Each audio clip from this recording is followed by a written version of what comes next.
ماشاءاللہ، میں نے قرآن سے پوچھا، ہر جواب آپ کو قرآن سے دیا جا رہا ہے۔ تو یہ کتاب جو ہمیں دی گئی ہے اللہ کی طرف سے انعام ہے، اور دن رات اس کی تلاوت کرنے کا ہمیں حکم بھی ہے۔ قرآن خود بول رہا ہے کہ میں ہدایت ہوں، روشنی ہوں، میں سیدھے راستے کی طرف لے کے جاتا ہوں، میں سیدھے راستے بتاتا ہوں۔ علماء نے فرمایا کہ ہماری زندگی کے مسائل کے ساتھ قرآن پاک ہمیں 70,000 مسائل کی طرف رہنمائی کرتا ہے۔ تو بچے نے جو بیان کیا وہ ٹکڑوں میں بیان کیا، لیکن قرآن پاک ہمارے لیے رہنما اور ہدایت ہے۔ یہ تھے حافظ محمد سبحان۔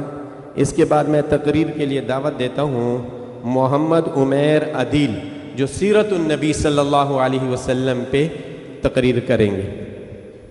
نحمده ونصلي على رسوله الكريم اما بعد فاعوذ باللہ من الشیطان الرجیم بسم اللہ الرحمن الرحیم۔ صدر ذی وقار، میرے معزز اساتذہ کرام اور میرے ہم مکتب ساتھیوں، السلام علیکم ورحمۃ اللہ وبرکاتہ۔ آئے مجھے جس موضوع پر لب کشائی کرنے کا موقع ملا ہے اس کا عنوان سیرت النبی صلی اللہ علیہ وسلم ہے۔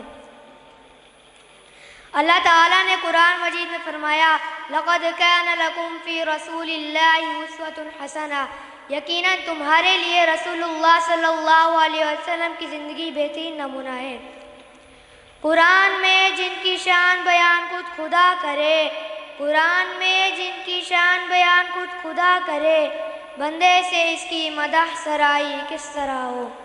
اللہ تعالیٰ نے انسانوں کے ہدایت کے لیے نبیوں کو مبعوث فرمایا۔ اللہ تعالیٰ نے انسانوں کے ہدایت کے لیے کم و بیش 1,24,000 نبی بھیجے، اور یہ سلسلہ نبوت حضرت آدم علیہ السلام سے شروع ہوا اور حضرت محمد صلی اللہ علیہ وسلم پر ختم ہوا۔ ہر نبی کی زندگی دوسرے انسانوں کے لیے بہترین نمونہ تھی، اور ہمارے پیارے نبی حضرت محمد صلی اللہ علیہ وسلم ہمارے آخری نبی ہے۔ اب قیامت تک ان کی مبارک زندگی ہی ہمارے لیے ہدایت کا واحد ذریعہ ہے۔ وہ نبیوں میں رحمت لقب پانے والے، وہ نبیوں میں رحمت لقب پانے والے، مرادیں غریبوں کی برانے والے، مصیبت میں غیروں کے کام آنے والے، وہ اپنے پرائے کا غم کھانے والے۔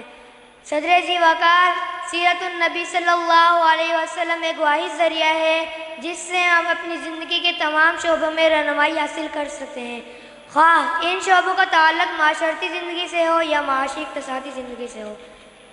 اب میں اپنی تقریر کا اختتام اس شعر پہ کرنا چاہتا ہوں۔ وہ عرش کا چراغ ہے میں ان کی قدموں کی دھول ہوں، وہ عرش کا چراغ ہے میں ان کی قدموں کی دھول ہوں، گواہ رہنائی زندگی میں عاشق رسول ہوں۔ وآخر دعوانا الحمدللہ رب العالمین۔